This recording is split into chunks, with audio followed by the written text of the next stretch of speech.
only one young boy on our fight for cuddling the befama auto sigotia on ice young notice a mem the befa adoromana and move mebu na pasherika do boda o ne man castle woman castle and ekuna. Now eventually we know na the government in Nigeria jejide the man we bule we koyega we tunieranga ndi Hausa ndi ni nebiru ugwu ndi Fulani even governor fa the governor we na enwe angole na agbo party ala akuba na chire ka safebele na no nyile fa na ejide ha dị na enwe angole then gị nwa nọ na Igbo na enwe angole at the same time gị na fa ndị ilo na enwe angole gị nwa na enwe angole inwe mental problem inwe very big problem otu ka esi ewe ha timari ha nwa na-eme ebe a o se na bụ na election ka a na-eme olofe na-achị ofu obodo funukwute obodo nwanụ nọ n'ụwa one of the major most powerful countries in the world eweme election na befa the man lose election ozugbo lose election ndị terrorists niile ndị Hamas ndị ISIS ndị Al-Qaeda ndị Boko Haram na-enwe aṅụrị na-agbapati na-agbọ mmanya na-aṅụrị na demand na-adịga election gị nwa nọrọkwa n'ebe ị nọ na-enwekwa aṅụrịkwa na demand dakwara election inwe problem gịnị ife na ka ndị ilo na-aṅụrị because of an event gị nwa sorokwa na-aṅụrịkwa because of that same event you have a problem kyo idi otu ka esi enene ha ati mmadụ otu ka esi enene look at David ebe a ife niile na-agbakasị arụ bụ na ndị ilo ga-enwe aṅụrị because of ife dakwasịrị ụmụ Israel ịchọ ka ịma ebe ikwu n'obi gị ọ bụ na ndị ilo ife mekịta ndị niile kpọrọ Jizọs asị ndị niile heti like na election a na-ekwu kịta ka emenya bụ election the man daa ịbịa n'Israel dịka ebe a na-eruju ndị Israel covenant children of God ha na-ebe akwa na-eti n'ofu onye ha hopụrụ aka enyelefe aka wee nụnwe ọgụ ndị na-achị ikpochapụfa na-ewepụ onye a ndị Israel na-eruju ndị bụ ụmụ Chineke na-eruju gị nwa na-enwe aṅụrị something is wrong with you mana ime ama mana ihe a na-ekwu kịta nwee ike like ndị na-ege ege na-esonyela anyị online ọ na-agbakasịghị arụ mana ihe a bụ the truth of otu esi ama ebe onye kwuru ife na-eme n'obi onye anwa ị ga-amalili aka ọ bụ ife mwute bụrụ ife mgbawa obi na ịbịa na all the tribes enwe na Nigeria n'ụwa niile obodo niile nke ụwa even from Bible the only tribe amara how to protect their own bụ ndị Igbo sọsọ ndị Igbo sọsọ the elites nọ n'ala Igbo bụ ndị amara how to fight and protect their own. Nna fe gosi gị na Bible now metụgo m aka one time anyị na-eme morning prayer ebe a mana m na-emetụkwa ya aka kịta because achọrọ m ikwu okwu on this maka na ihe anụ nwa David na-asị si akụkọ anya ya n'ebe ndị ilo nọ si ekwere ka ndị ilo ya nafaghị enwebe ahụrụ nafa ga-ebido tebe egwu ọṅụ because na ife otiti dakwasị ha nwa n'obodo Israel ndị Igbo most of our elites aghọtara ya ọya akpata ịbịa watch ya over the weekend ụmụ okorobịa ndị ntorobịa nọ na Yoruba bịa na-asị na ha ga-enwe Yoruba nation ha ga-eme Yoruba nation na-ekwusi eke ndị polisi wụọ n'ọfasịpa ụnụ anwakwa na anwa pụta ụnụ anwakwa na anwa ụnụ atraịkwa na atraị a na-abapụ na apụtakwana fasị na ọsọ kwue n'igwe metụ anyị na ha na-enwe Yoruba nation ha na-etigbu ọmalụruo ụbọchị anwa to everybody's greatest surprise ha nupụta gbam jee ebe ahụ ha gwu ha ga n'owe mie gbadị na-eme na ha chọrọ Yoruba nation dị ike Nigeria gwuo ha na-eme ha na watch ya vidiyo ya watch ya otu esi wee gosi ha nwa niile ife ndị Nigerian polisi na amị medebe bụ ịpụta na-agba ha mmiri biko gbasasị anụ ọsụsọ ofu nwatakịrị ka asị dị 14 years ka asị na anụ ọnwụ ya a na-asị na stray bullet tụrụ ya but they did not come out to kill those people. Try ihe ahụ ha mere try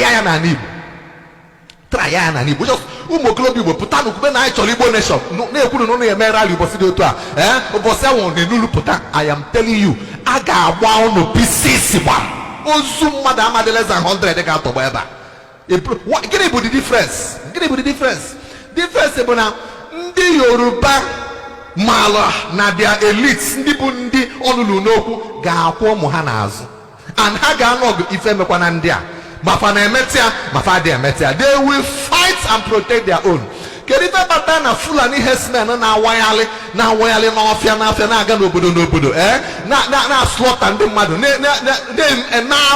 na-egbuwasị ndị mmadụ isi. Gịnị kpatara na wee luo tata na aka akpọrọ n'afa terrorist organization? Why? Because na ndị befa ma how to protect their. Ị na-ekwasị gị rapụ na ụmụnne anyị amara our misguided brothers that we need to call them to order. No nwayọ ha ghọta. No, our misdirected brothers. So he said kama federal government ga-ekwu okwu megide ha, ife aga na-ekwu bụ na si chọọlụfa cattle route ụzọ efifa ga-esi aga. Ọbụna fa mebie ịkọsịa rice kọsịa akpụ ha taa ya ewe n'iwe emesịa ka nye gị compensation. If any government in the Bible is to defend them, federal government has never come out to condemn the Fulani herdsmen. Why? Because Nandi Befanine Ufanazu. Then Boko Haram, get it away before we declare Boko Haram terrorist organization. Ha make it the law, make it the book, take it over local government. Maybe before I went there, even when I be Nandi Befane protect it of today, they still protect their own. Oh yeah, but na-ejide ndị Boko Haram ejide ha edebefa na ofu facility then warfare na-enefa bread na tea bido skuzibelfa akwụkwọ 6 months ga ekpopụtafa yinyefa uniform see ha foto wepụtara anya anyị na-ekilifa ebe ha si uniform. Ndị Boko Haram ejide ndị a na-egbu mmadụ na-egbutọsị mmadụ asị na ederadicalize gofa then ekporo ụfọdụ mefa send ndị afọ obodo oyibo ka fajeje gụọ akwụkwọ ewerezo ndị ọzọ kpefa na Nigerian army si ha jee na army ka ha jere n'ụbazọ ha adịgo mma ha abụrọzi na ha echegharịgo. Otu a ka esi handle fa. The same Nigerian government jide ndị IPOB ede ndị IPOB anwụ ha zam anwụ ha na sel ndị agbagburu agbagbu ndị nri afọ ebe ya edebe apịtị atụghị ha n'ime apịtị ha na-atụrụkọ n'ime apịtị. You dehumanize them, you mess them up, you do all manner of things to them, and then reason bụrụ na ndị elites ndị Igbo a na-akụrụ ndị federal government agasa na ụnụ na try ụnụ anwa aka because the Igbo man does not know how to protect his own. He nwere values for ndị nkefa. Ndị ọzọ niile na-eme ka ngosi gị na Bible, ka ngosi gị something na Bible. Anyị ekwubughị ihe anụnwa mgbe anyị na-ele foundation for the kings of Israel, mana for the benefit of our viewers ndị a dị eso eberela anyị n'oge ka ngosi gị an event mee na obodo Israel. O nwere one man bụ onye a Levite, onye Levi. In fact, this story dị na Judges chapter 9 to 21. M ga-summarize ya. Now this man ka ekpozi anọ nwanyị mana concubine ka Bible kpọrọ ya, mana nwunye ya nwa anya adịrị ya ma ọ na-agba n'ilo na-eso ụmụ nwoke so jee kwa iko die chọpụta so die chụrụ ya be nne ya o mesịa die like ya so die after some days die wee jee ka o jee kpọnata ya so die kpọnata ya ka ya na die izi wee na-anachi ya back ka ha na-aga chiji bido fa n'ụzọ ebe fa chọrọ ịlalụ na market square. Ha na ebe anwa one man ji elu ugbo na n'abalị wee fa wesara ebe ụlọ dị very dangerous na debe anyị adịrọkwa ezigbo mmadụ bịanụ ka anyị jee na be m. So the man kpọlụfa fa wee jee na be the man. Ruo na be the man ha bata the man nye ha nri mago nye camel fa nri and so on. O ruo n'abalị ụmụ okorobịa obodo anwa ndị Gibea dị na Benjamin ụmụ okorobịa obodo a wakpo the man sị na ifụrụ nwoke na nwaanyị bata na be gị kpụpụta the man ka gosi gị na Judges chapter 19. Look at verse 20. Okay, verse 24. Verse 22, sorry. Verse 22. Now, verse 22. If the man has said, now as they were making their house merry, behold, the men of the city, certain sons of Belial, beset the house round about, beat at the door, spoke to the master of the house, the old man, where said, bring forth the man that came into your house, that we may do what? That we may know him. Actually, Tinia, I be working man, I like working by actually where I go. Put the man, I deny. This old man was about the man, man. And when Mama exactly if a man and care lot na Sodom and Gomorrah. Can't you know when the wine could have a natural wine? But now you work and I work, I get in a limo car, I get me a homotata. So, everybody may see the argument. The man no way because him and Wunyawa.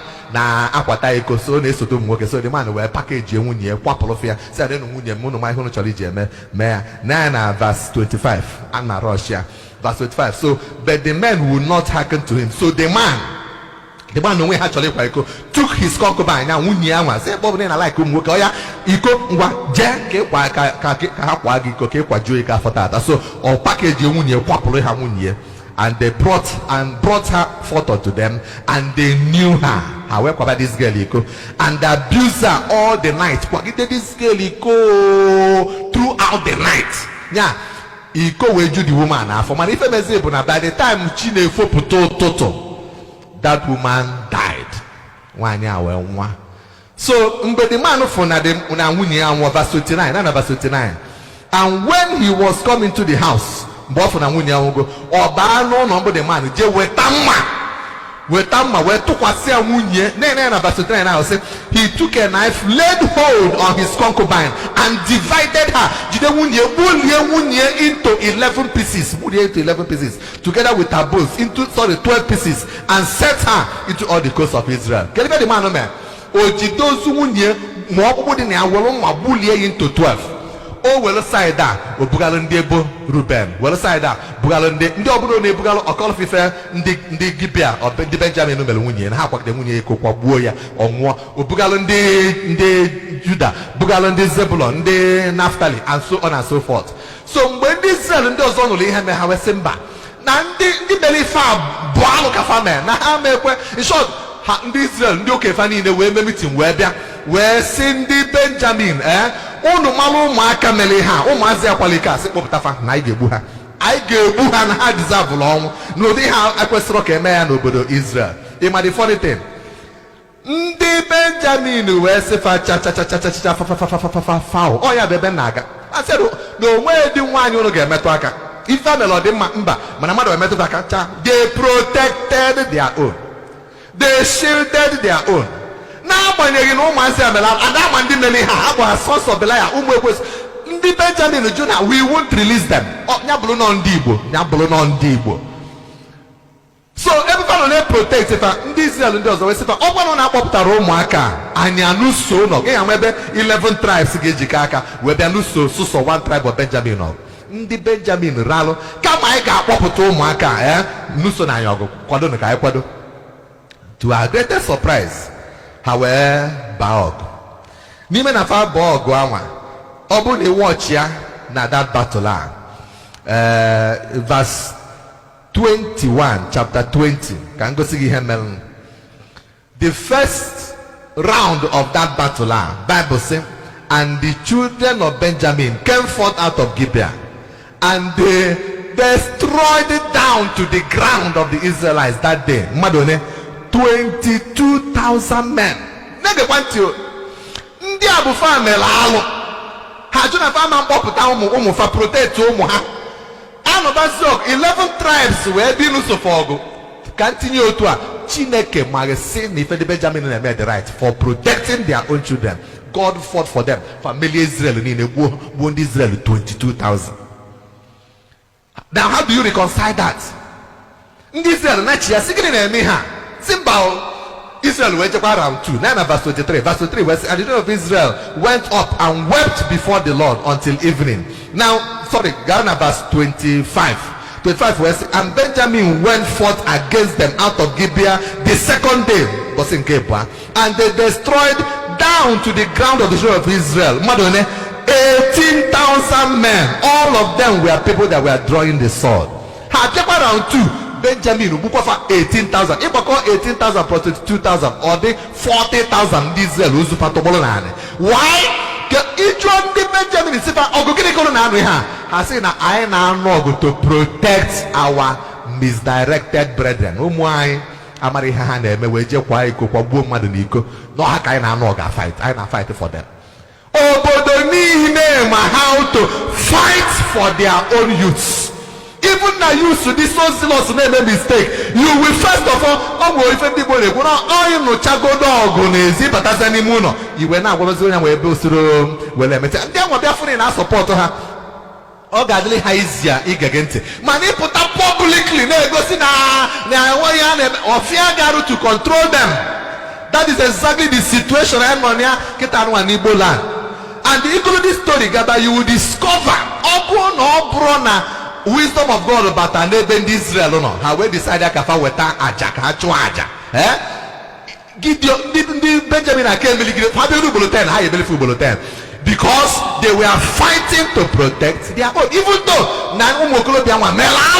yet God did not allow them to be defeated. Until Israel were just in verse 26, they fasted, they wept, and then they offered burnt offerings and peace offerings. Then verse 26. Now verse 35. If you know Israel Benjamin or Israel verse 26, verse 35, we're saying, look at verse 35.